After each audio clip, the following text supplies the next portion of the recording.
Bonjour à tous. La Deuxième Guerre mondiale est une période de l'histoire remplie d'exemples de réussite militaire absolument hors du commun, c'est indéniable. Parmi tous ces acteurs, celui qui étonne sans doute le plus, c'est l'Allemagne, qui est particulièrement impressionnante en la matière. Que ce soit d'ailleurs au niveau individuel, via l'exploit d'hommes ou de petits groupes d'hommes durant des combats, mais aussi d'exploits collectifs en fait au niveau stratégique.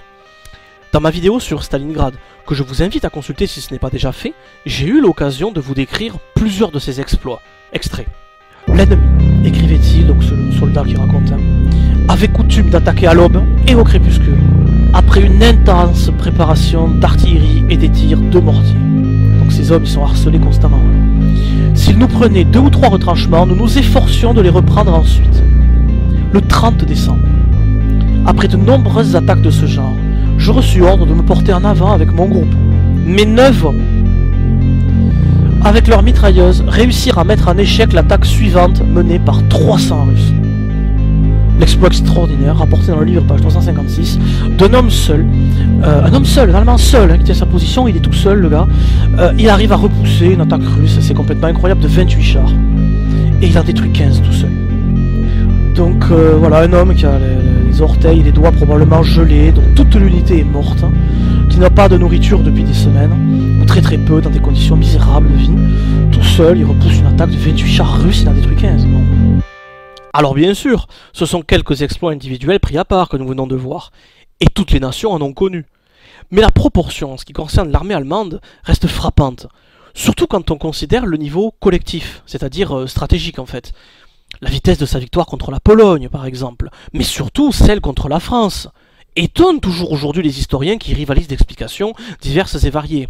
Je vais d'ailleurs revenir sur ces événements dans plusieurs vidéos sur la chaîne. Eh bien, selon moi, il existe une clé qui permet d'expliquer l'incroyable combativité de l'armée allemande en particulier. Et alors, je ne suis pas le seul à le penser. D'autres avant moi ont compris, et je vais me baser sur leurs travaux pour vous permettre d'approcher cette clé. Cette clé, elle est absolument négligée en fait, voire ignorée par la plupart des historiens. Et elle constitue pourtant, à mon humble avis, un élément absolument indispensable pour comprendre comment l'Allemagne a pu connaître autant de succès militaires pendant autant de temps et démontrer autant d'acharnement dans cette guerre, ainsi que de productivité durant toute la période. Cette clé, c'est la découverte par un chimiste allemand d'une drogue aussi incroyable que dangereuse, juste avant le début de cette guerre infernale.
Avant d'entrer dans le cœur du sujet, je vous propose un bref rappel du contexte de l'invention de cette drogue, contexte que nous avons déjà vu dans une vidéo passée sur la chaîne, je vous invite à aller la voir, sinon je vais vous la résumer ici en un bref instant.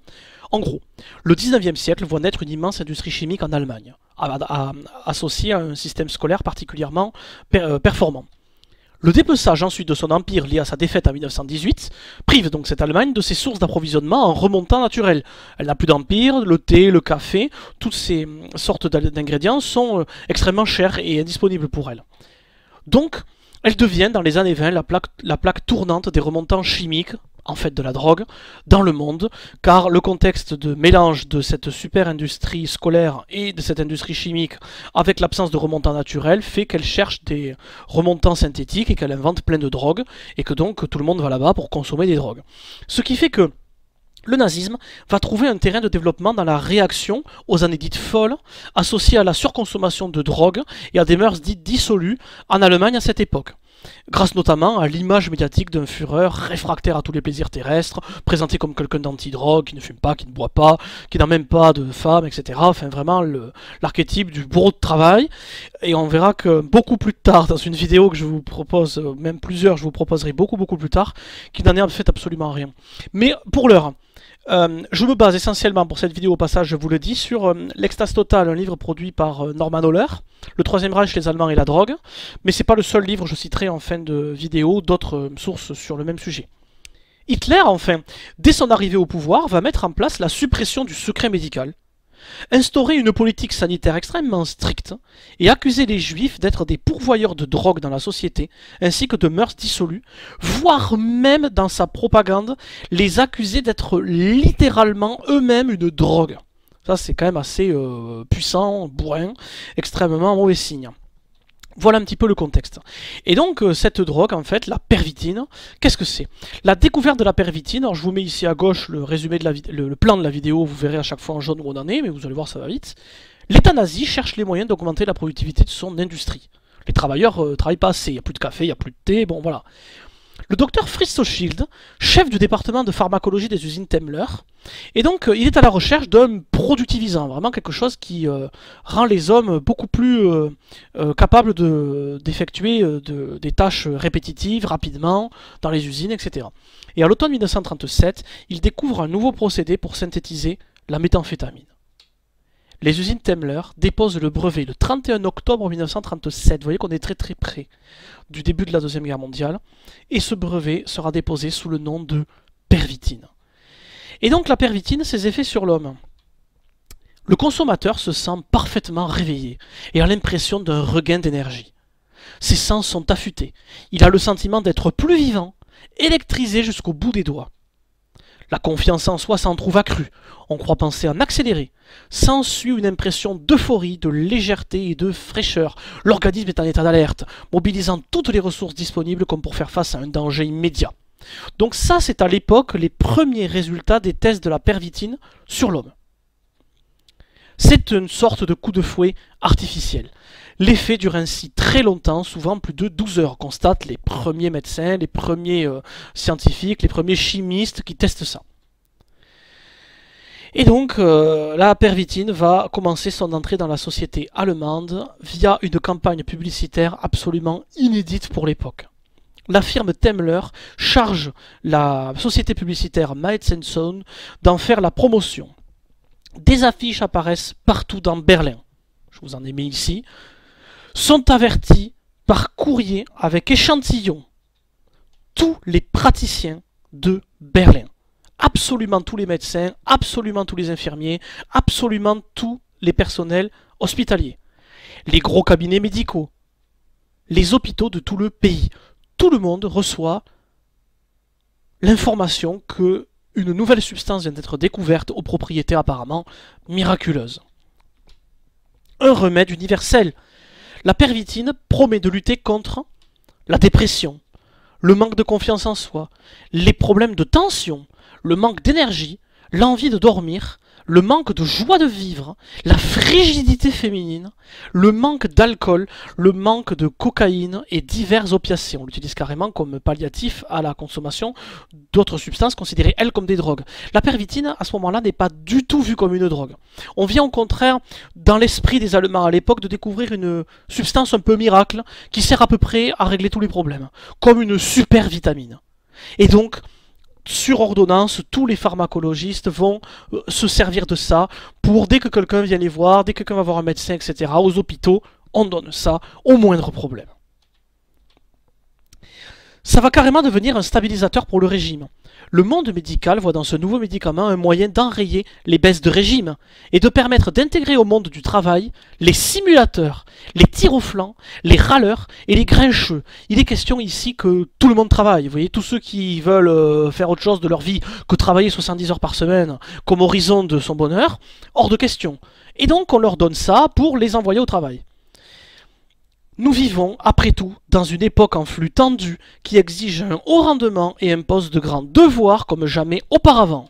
Ça, c'est le médecin-chef d'un hôpital, je rapporte ici à tout ce qui est en encadré, est issu de l'Extase Totale. La prescription de pervitine est un précepte des plus impérieux, un enjeu crucial pour la communauté. Ça, c'est Félix Hafner, qui est pharmacologue à Tübingen, en Allemagne. Surnommée la revitamine, vous voyez un peu l'esprit, c'est une super vitamine qu'on a trouvée là. Elle se répand comme une traînée de poudre et se vend comme des petits pains. Un véritable phénomène de société. Un psychologue raconte: la pervitine est devenue un véritable phénomène de société. On la trouve dans les cercles les plus larges. Les étudiants en prennent pour supporter la fatigue des examens. Les opératrices téléphoniques et les infirmières pour tenir le coup durant leur service de nuit. Les travailleurs intellectuels et ceux avec des tâches physiques particulièrement exigeantes pour atteindre un niveau de rendement élevé. Consommer de la pervitine devient bientôt aussi naturel que prendre une tasse de café. Toutes les couches sociales en prennent. Un outil de production. Un médecin explique: en faisant des essais sur moi-même, j'ai constaté une agréable recrudescence d'énergie physique et mentale, ce qui m'a incité depuis plus de 6 mois environ à recommander la pervitine à mes collègues, aux travailleurs manuels et intellectuels, notamment quand ils sont soumis à des périodes de stress particulièrement longues, mais aussi aux orateurs, aux chanteurs contre le trac et aux candidats à des examens. D'après les professeurs Lemel et Hartwig de l'université de Königsberg, en ces temps riches en événements, en conflits et en expansion, l'un des devoirs les plus importants du médecin est de maintenir la productivité individuelle et, si possible, de l'accroître.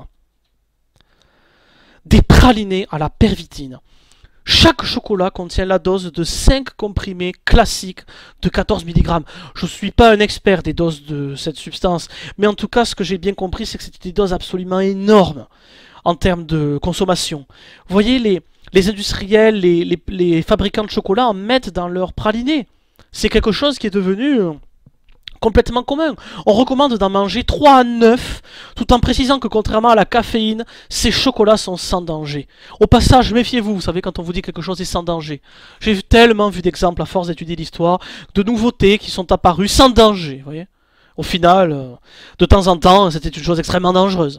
Quelque chose de sans danger, c'est quelque chose dont on n'a pas du tout repéré la dangerosité ou qu'on ne veut pas l'avoir par intérêt, peu importe financier, etc. Produit minceur pour la femme au foyer, la pervitine est également proposée comme un coupe-faim. Les pralines Hildebrand sont toujours un plaisir, dit le slogan, vendu dans toutes les boutiques et tous les magasins de Berlin et d'Allemagne. Des qualités remarquables. Les universitaires pratiquent de nombreux tests sur cette substance. Une stimulation psychique pouvant durer des heures. La disparition de la fatigue et du sommeil, remplacée par l'activité, l'euphorie et la volubilité. Ça, c'est un extrait, c'est le professeur Schwen qui nous dit ça, qui teste ça. L'indécision, les scrupules de toutes sortes et les dépressions semblent amoindries. Mais rendez-vous compte de ce que ça peut inaugurer sur une période aussi catastrophique qui va s'ouvrir, avec l'Allemagne comme un enjeu central de cette période. 2 chercheurs de Tübingen qui nous disent ça. Un certain professeur Pullen constate une diminution claire du sentiment de peur après absorption. Est-ce que ça n'expliquerait pas quand même un petit peu les élans extraordinaires de courage qu'il pourrait y avoir eu dans l'armée allemande durant cette guerre, ainsi que les scrupules de toutes sortes comme s'étant envolés, les crises d'indécision supprimées, la fatigue et le sommeil, disparition, euphorie, volubilité. Est-ce que c'est pas parfait pour le soldat? Ça, on va le voir dans quelques instants. On parle évidemment très peu des effets secondaires qui, vous le doutez bien, sont extrêmement graves et ravageurs rapidement. Quelque chose qui provoque de tels effets est forcément rapidement quelque chose qui va nous détruire et nous tuer. Donc, c'est malheureusement le drame qui va se produire, puisque l'armée découvre la pervitine. Et donc là, je vous présente quelque chose qui est l'Institut de physiologie militaire, dirigé par le professeur Otto F. Rank. C'est un petit département de l'Académie de médecine militaire d'Allemagne. Son but est de s'occuper des fardeaux qui pèsent sur les soldats et d'optimiser médicalement leur performance. Et donc, notre ami Otto Rank et les quelques personnes qui travaillent pour lui dans ce petit département mettent au point des équipements militaires un peu tels que des lunettes protégeant les motards de la poussière, des casques laissant passer la sueur pour l'Africa Corp. Et notre ami Rank, il a un ennemi extrême. Ça fait longtemps qu'il s'attaque à cet ennemi, qu'il cherche comment faire. Le jour du combat, la fatigue peut décider de la victoire. L'endurance pendant le dernier quart d'heure d'affrontement est souvent un élément crucial. Un soldat qui dort est un soldat inutile et en danger. Quand on est fatigué, on vise mal, on tire à l'aveuglette, on conduit moins bien. Otto Rank. Donc dans le courant de l'année 1938, alors que Rank s'évertue à essayer de lutter contre la fatigue du soldat, il entend parler de la pervitine. Notre ami Rank, il va se mettre immédiatement à faire des expériences avec cette substance. Il organise des expériences d'abord sur 90 puis sur 150 élèves officiers médecins, tous volontaires. Certains reçoivent de la pervitine, d'autres un placebo, d'autres de la caféine. Après 20 heures de tâches pénibles, commencé à 20 h du soir, terminé à 16 h le lendemain. Les tests sont sans appel, sans pervitine, tout le monde est écrasé de fatigue. Avec de la pervitine, ils, je cite, continuent leur travail presque maniaque, mais avec un visage frais, physiquement et intellectuellement vif. Même après plus de 10 heures d'efforts et de concentration, ils se sentent assez bien pour avoir envie de faire une sortie. On a donc Rank qui découvre que cette substance provoque des freins complets au ressenti de la fatigue, et même en fait euphorie, donne d'envie d'effectuer des tâches alors même que ça fait longtemps qu'on en fait, que tout le monde est écrasé de fatigue. La conclusion de Rank, la pervitine préserve du sommeil, elle ne rend pas plus intelligent. Idéal pour le soldat, j'aime beaucoup cette terminologie, vous voyez, parce qu'il ne faut pas non plus que ça le rende trop intelligent au soldat, il faut juste que ça le préserve de la fatigue. Un excellent moyen pour galvaniser des troupes fatiguées. Une substance militairement précieuse. Et donc le discours de Rank du 19 février 1939, vous voyez qu'on approche. La pervitine prend toute son importance pour des activités comme conduire un véhicule ou piloter un avion, tâches qui durent longtemps mais n'exigent pas de gros efforts physiques, et où le pire ennemi reste encore le sommeil.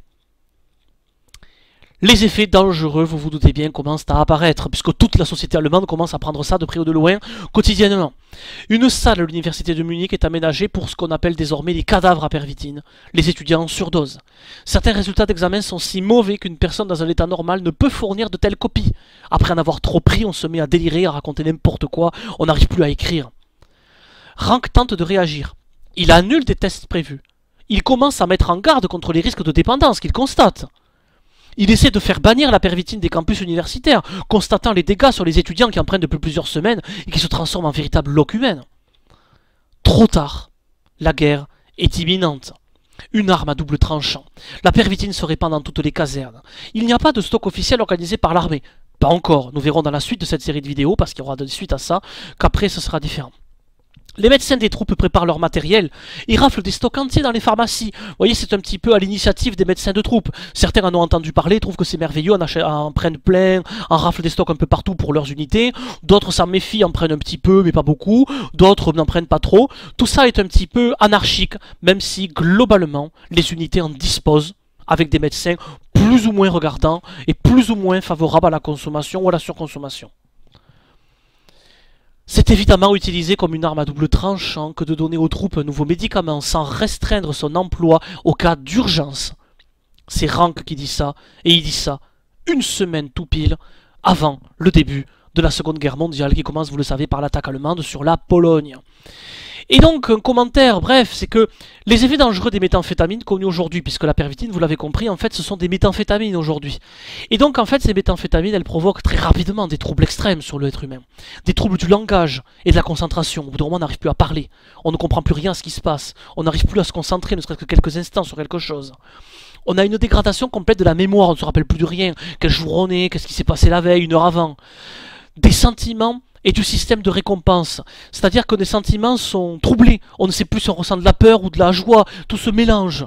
Le système de récompense est complètement saturé. Quelque chose de dur va nous faire du bien, quelque chose de bien va nous faire du mal. On ne comprend plus ce qui se produit, des choses s'obstruent, génèrent une confusion à l'intérieur du cerveau de l'être humain. Des problèmes cardiovasculaires très importants. Le cœur qui bat vite, des palpitations, des problèmes cardiaques, une tension qui s'accélère. D'importantes altérations de la personnalité. Les gens deviennent confus, paranoïaques, extrêmement irritables, très anxieux. Ils plongent dans des hallucinations diverses et variées. Ils voient des choses qui n'existent pas, ils se réfugient dans des terreurs à n'importe quel moment. Ou alors ils ont des vagues d'euphorie, ils hurlent au rire pendant des minutes pour rien. Des sentiments de puissance exagérés. On se croit le roi du monde. Des insomnies, des nausées, des tremblements, des grincements de dents jusqu'à s'en faire briser les dents. En cas de manque, apathie, dépression, tristesse, troubles cognitifs, on n'arrive plus à réfléchir, on ne sait plus où on habite.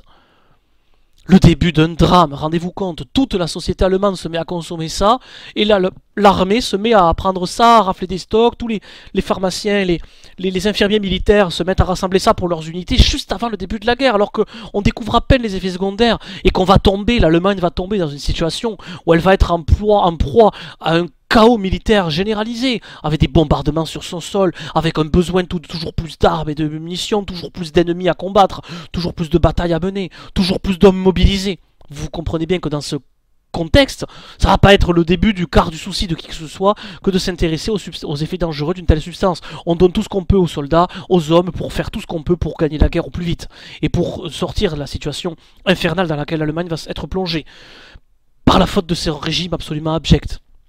Toute la société allemande se met à consommer une substance incroyablement dangereuse, sans conscience de ses effets mortels, dont certaines propriétés favorisent l'acharnement au travail, et d'autres l'absence de peur ou d'empathie. Ça peut expliquer bien des choses. Des soldats qui dans des situations se mettent à exécuter tout le monde sans aucune consigne ni rien. En prenant ce genre de substance, on devient complètement idiot. On fait des choses absolument abjectes. Il n'y a pas besoin de ça à cette époque. Le régime nazi est déjà tellement provoquant, tellement cruel, tellement abject, tellement planificateur de massacres et de génocides, que forcément ça va en rajouter. Vous voyez, il n'y avait pas besoin d'en rajouter dans ce genre de contexte. Ça va aider les intermédiaires à agir dans ce genre de contexte. Les gens qui ont des remords, eh ben bon, ils prennent ça, puis c'est terminé. Vous comprenez ce qui se produit. Substance remarquée par les militaires juste avant la guerre la plus cataclysmique de l'histoire. Perspective, l'influence des drogues dans l'histoire. Lukas Kamienski, Les drogues et la guerre de l'Antiquité à nos jours, un livre sur le sujet. Bien que non cité directement, il corrobore les informations de cette vidéo dans son chapitre 7. Je vous parle aussi de Dania Krasnianski. Le pouvoir sur ordonnance, ces drogues qui ont fait le XXe siècle. Encore une étude sur l'importance des drogues dans l'histoire, absolument négligée par la plupart des historiens. Combien de livres sur la Seconde Guerre mondiale, ou sur le régime nazi, ou sur des biographies de ses dirigeants, sans un mot à propos des drogues, alors que c'est majeur. L'influence des drogues aujourd'hui, pour terminer, je vais quand même en dire un mot. Existe-t-il aujourd'hui des substances modificatrices de comportement et ou dangereuses utilisées couramment? Alors au niveau de la méthamphétamine, sans doute pas, mais quand même. Par exemple, le sucre raffiné, présent dans l'immense majorité des aliments commercialisés aujourd'hui. On sait que ça provoque de graves maladies. On sait que c'est à l'origine de diabète, probablement de cancer, probablement d'autres maladies. Et régulièrement associé à l'excès de café, de mauvaise qualité et ou dangereusement préparé. Et à la cigarette. Encore des substances dangereuses. Ou encore, je pourrais parler du sel, dont on sait aujourd'hui les problèmes de tension que ça provoque, etc. Ce genre de substance, dans 10, 20, 30, 40, 50 ans, est-ce qu'il y aura des historiens pour dire, mais vous vous rendez compte, les gens à cette époque-là, ils consommaient ce genre de substance, qui en plus étaient perturbatrices de comportement. On sait que l'excès de sucre rend colérique, modifie le comportement, en particulier chez les enfants. Aujourd'hui, il y a des mises en garde. Si vous regardez certaines substances ou paquets dans des industries, dans des magasins destinés aux enfants, on vous dit, attention, tel colorant est modificateur de comportement. C'est écrit en petit, on fait tout pour que vous vous en rendiez pas compte. Mais aujourd'hui, on a découvert que ce genre de substance crée ce genre de problème et modifie le comportement. Alors, qu'en penserons-nous dans le futur? Merci de m'avoir écouté. Je vous invite à regarder l'épisode précédent pour avoir une meilleure vue du contexte et la suite de cette série sur la drogue et la Seconde Guerre mondiale. Plusieurs autres vidéos sont quasiment finies et vont sortir à la suite de celle-là. Merci à tous de m'avoir écouté, à bientôt.